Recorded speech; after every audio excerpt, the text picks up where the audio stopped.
પાણીને ધસમસતા પ્રવાહમાં યુવાનોએ લગાવ્યા ધુબાકા, કેનાલમાં નહાવાનો વિડીયો વાયરલ। રાજ્યમાં કાળઝાળ ગરમીએ કહેર વર્તાવ્યો છે। આકાશમાંથી જાણે અગનગોળા વરસી રહ્યા હોય તેવી સ્થિતિ છે, ત્યારે લોકો ઠંડક મેળવવા માટે અવનવા નુસ્ખા અપનાવી રહ્યા છે। પરંતુ શું ઠંડક મેળવવાની લાઈમાં જીવ જોખમમાં મૂકવો યોગ્ય છે? પાટણના સરસ્વતી તાલુકામાંથી એક એવો વિડીયો સામે આવ્યો છે જે સોશિયલ મીડિયામાં વાયરલ તો થયો છે, પણ સાથે જ અનેક સવાલો પણ ઉભા કરી રહ્યો છે। આ દ્રશ્યો છે પાટણના સરસ્વતી તાલુકાની ખોડાણા કેનાલના, જ્યાં અંગ દજાડતી ગરમીથી બચવા માટે યુવાનોનું ટોળું કેનાલના ધસમસતા પ્રવાહમાં ધુબાકા મારી રહ્યું છે। સોશિયલ મીડિયા પર વાયરલ થયેલા વિડીયોમાં જોઈ શકાય છે કે યુવાનો કોઈ પણ જાતના ડર વગર ઉછળતા પાણીમાં કૂદકા લગાવી રહ્યા છે। ગરમીનો પારો 40 ડિગ્રીને પાર પહોંચ્યો છે, ત્યારે આ વહેતું પાણી તેમને રાહત તો આપી રહ્યું છે, પણ આ રાહત આફતમાં ફેરવતા વાર નથી લાગતી। કેનાલના પ્રવાહમાં આ રીતે નહાવું એ મનોરંજન લાગે છે, પરંતુ સવાલ એ છે કે જો પાણીનું તેજ વહેણમાં કોઈ યુવાન તણાઈ જાય તો તેની જવાબદારી કોની? તંત્ર દ્વારા વારંવાર સૂચના આપવા છતાં આ પ્રકારે જીવના જોખમે કેમ જોખમ ખેડવામાં આવે છે? બે બાળકોને લઈને સિંહણ નીકળી ફરવા, અમરેલીના લીલિયાનો વિડીયો વાયરલ। બે સિંહબાળ સાથે સિંહણે ઓળંગ્યો રસ્તો। આ અદભુત દ્રશ્યો અમરેલી જિલ્લામાંથી વાયરલ થયા છે। ભર ઉનાળે સિંહ પ્રેમીઓમાં આ વિડીયો આકર્ષણનું કેન્દ્ર બની રહ્યો છે, જેમાં જોઈ શકાય છે કે એક સિંહણ પોતાના બે સિંહબાળને લઈને રસ્તો ઓળંગી રહી છે। ધોળા દિવસે ટ્રાફિકથી ધમધમતો રસ્તો ઓળંગતી સિંહણને જોઈને તમામ વાહન ચાલકોએ પોતાના વાહનો થંભાવી દીધા, તો કેટલાક વાહન ચાલકોએ આ અદભુત ક્ષણને કેમેરામાં કેદ કરીને સોશિયલ મીડિયામાં વાયરલ કરી। દાવા પ્રમાણે સોશિયલ મીડિયામાં વાયરલ થઈ રહેલો વિડીયો વાઘણિયાથી નાના લીલિયા વચ્ચે આવેલા રોડનો છે। મહત્વનું છે કે અમરેલી જિલ્લામાં કેટલાક સમયથી સિંહ સહિતના વન્ય જાનવરોની અવરજવરની ઘટનાઓ છાશવારે બની રહી છે, જેના કારણે સ્થાનિક રાહદારીઓ તથા માલધારીઓમાં ભયનો માહોલ પણ જોવા મળી રહ્યો છે। રાજ્યમાં તોફાની તત્વો આજે પણ બેફામ બન્યા છે। ક્યાંક આતંક ફેલાવ્યો તો ક્યાંક સ્ટંટબાજી કરી। વડોદરામાં ચુઈ ગેંગના સાગરીત દ્વારા શહેરમાં ફરી એકવાર આતંક ફેલાવવાનો પ્રયાસ કરવામાં આવ્યો, પરંતુ પાણીગેટ પોલીસે સમયસર કાર્યવાહી કરીને તેના ઇરાદા નિષ્ફળ બનાવ્યા। ગુજસી ટોક હેઠળનો આરોપી જેલમાંથી છૂટ્યા બાદ સોશિયલ મીડિયા પર ધમકીભર્યા વિડીયો વાયરલ કરીને પોલીસ અને સામાન્ય લોકોમાં ખૌફ ફેલાવવાનો પ્રયાસ કરી રહ્યો હતો। વનવાસ પૂરો થયો જેવા શબ્દો સાથે પણ તેને પોતાની હાજરી દર્શાવવાનો પ્રયાસ કર્યો, પરંતુ પોલીસે કૃણાલ કહારને ઝડપી પાડી કાયદાનો પાઠ ભણાવ્યો। આ તરફ અમદાવાદ રાજકોટ હાઈવે પર સ્ટંટબાજોનો ચોંકાવનારો વિડીયો વાયરલ થયો। રસ્તા પર દોડતા એક ટેન્કર ઉપર ચડીને યુવક ડાન્સ કરતો કેમેરામાં કેદ થયો। સુરેન્દ્રનગર નજીકથી પસાર થતા અમદાવાદ રાજકોટ હાઈવે પર પૂરપાટ ઝડપે દોડતા એક ટેન્કર પર યુવક જીવના જોખમે ઉભો અને ડાન્સ કરી રહ્યો છે। જાગૃત નાગરિકે આ ઘટનાને પોતાના કેમેરામાં કેદ કરીને વાયરલ કરી। હિંમતનગરમાં સરકારી કર્મચારીએ રેલવે ટ્રેક પર દોડાવી કાર। ખેડબ્રહ્મામાં તલાટીએ બ્રોડગેજ ટ્રેક પર કાર ચડાવી અને પછી જે થયું તે જોઈ ચોંકી જશો। હિંમતનગરના ધાણધા ફાટક પાસે મોડી રાત્રે ખેડબ્રહ્મામાં ફરજ બજાવતા એક તલાટીએ પોતાની કારને રોડ પર ચલાવવાને બદલે સીધી બ્રોડગેજ રેલવે ટ્રેક પર ચડાવી દીધી। ધાણધા ફાટકથી મહેતાપુરા તરફ જતી રેલવે લાઇન પર આ મહાશયે કારને પૂર ઝડપે દોડાવવાનું પરાક્રમ કર્યું। જોકે સ્ટન્ટ કરવાનું આ ભૂત સવાર થવું તલાટીને ભારે પડ્યું। થોડે દૂર જતા જ કાર રેલવેના પાટા વચ્ચે ફસાઈ ગઈ। ટ્રેક પર કાર ફસાઈ જવાની જાણ થતાં જ આસપાસના લોકોના ટોળે ઉમટી પડ્યા। સદનસીબે તે સમયે કોઈ ટ્રેન નહોતી આવી રહી, નહીતર મોટી જાનહાનિ અને રેલ દુર્ઘટના સર્જાઈ શકી હોત। આ તરફ રાજકોટ સિવિલ હોસ્પિટલમાં ઉંદરોના ત્રાસ બાદ હવે હોસ્પિટલ પરિસરમાં દારૂડિયાઓનો આતંક સામે આવ્યો। પોલીસનો કોઈ ડર ન હોય તેમ એક વ્યક્તિ નશાની હાલતમાં હોસ્પિટલમાં ફરતો જોવા મળ્યો। દારૂના નશામાં રહેલા વ્યક્તિએ હોસ્પિટલ ખાતે હાજર મહિલાઓને અપશબ્દો બોલી હોબાળો મચાવ્યો। બીજી તરફ સુરક્ષા વ્યવસ્થા પર પણ સવાલો જોવા મળ્યા। અમદાવાદમાં એક સેલ્સ ગર્લે વિશ્વાસની મર્યાદા ઓળંગી દીધી, વેપારીને લગાવ્યો 1.5 કરોડનો ચૂનો। અમદાવાદના નિકોલ વિસ્તારમાં આવેલા આભૂષણ જ્વેલર્સમાં લાખોની ચોરીના મામલે ચોંકાવનારો ઘટસ્ફોટ થયો। શોરૂમના માલિકે જે કર્મચારી પર સૌથી વધુ ભરોસો મૂક્યો તે જ કર્મચારીએ જ્વેલર્સની તિજોરી સાફ કરી દીધી।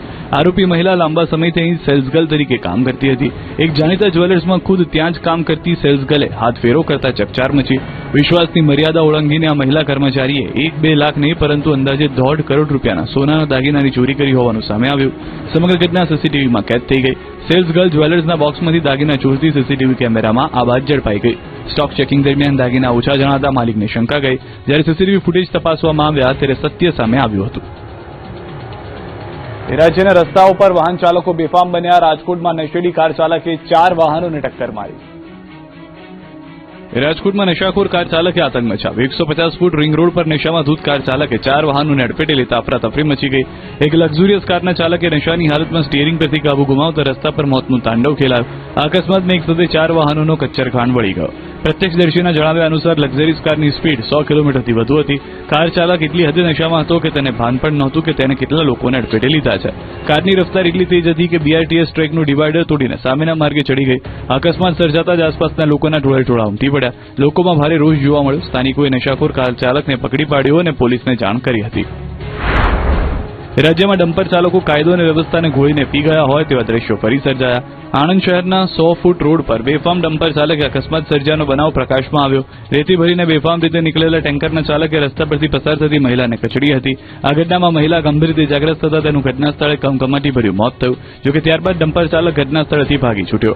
મહત્વનું છે કે અકસ્માતની આ ઘટનાને પગલે મોટી સંખ્યામાં લોકો ઘટના સ્થળે દોડી આવ્યા, તો બીજી તરફ સ્થાનિક પોલીસ પણ ઘટના સ્થળે પહોંચી હતી અને પ્રાથમિક તપાસ હાથ ધરી હતી. એસીમાંથી 3 સાપ નીકળતા પરિવાર ફફડી ઉઠ્યો. વલસાડના પારડીમાં બની આ ચોંકાવનારી ઘટના. એસી વાપરતા લોકોને ગરમી ચડી જાય તેવો કિસ્સો વલસાડમાંથી સામે આવ્યો. એસીમાં એક સાથે 3 સાપ નીકળતા એક પરિવારનો શ્વાસ અદ્ધર થઈ ગયો. વલસાડના પારડી તાલુકામાંથી એક એવી ઘટના સામે આવી છે જેને સાંભળીને તમે પણ તમારા ઘરનું એસી ચેક કરવા લાગશો. પારડીના રેલવે ફળિયામાં એક ઘરમાં એસી ચાલુ કરતા જ તેમાંથી એક બે નહીં પણ પૂરા 3 સાપ નીકળ્યા. ભીષણ ગરમી વચ્ચે વલસાડના પારડીમાં આવેલી રેલવે ફળિયા સોસાયટીમાં ત્યારે અફરાતફરી મચી ગઈ જ્યારે અર્જુનભાઈ પટેલના ઘરના એસીમાંથી સાપ દેખાવા લાગ્યા. એસીના ઇન્ડોર યુનિટમાંથી એક પછી એક એમ 3 સાપ બહાર ડોકિયા કરવા લાગતા પરિવારના સભ્યોના શ્વાસ અદ્ધર થઈ ગયા. જેવું જીવદયા ગ્રુપના સભ્યોએ એસીનું યુનિટ ખોલ્યું ત્યાં હાજર તમામ લોકો અચંબિત થઈ ગયા. એસીની સાંકડી જગ્યામાં 3 સાપ ગૂંચળું વળીને બેઠા હતા. આ દ્રશ્યો જોવા માટે લોકોના ટોળે ઉમટી પડ્યા. નિષ્ણાંતોના જણાવ્યા પ્રમાણે આ સાપ તાંબાપીઠ અથવા બ્રોન્ઝ બેક ટ્રી સ્નેક છે. સામાન્ય રીતે આ સાપ ઝાડ પર રહેવાનું પસંદ કરે છે, પરંતુ ઠંડકની શોધમાં અથવા જગ્યા મળી જતા તે એસીમાં ઘૂસી ગયા હોવાનું મનાય છે.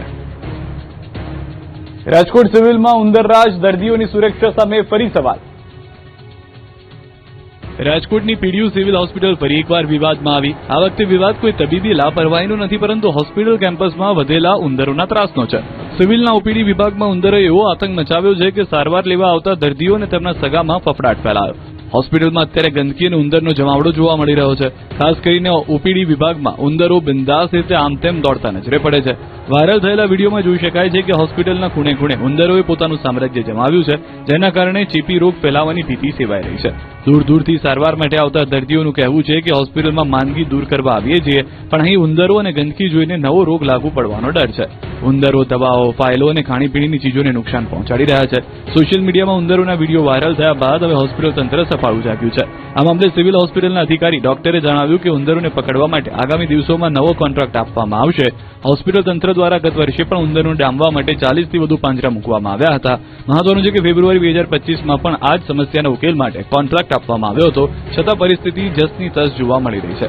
સવાલ એ થાય છે કે જો ફેબ્રુઆરી મહિનામાં જ ઉંદરો પકડવાનો કોન્ટ્રાક્ટ અપાયો તો માત્ર ગણતરીના મહિનામાં ફરી આટલી મોટી સંખ્યામાં ઉંદરો ક્યાંથી આવ્યા? શું કોન્ટ્રાક્ટ લેનાર એજન્સીએ કામગીરીમાં વેઠ ઉતારી છે કે પછી સિવિલની સફાઈ વ્યવસ્થામાં જ કોઈ મોટી ખામી છે?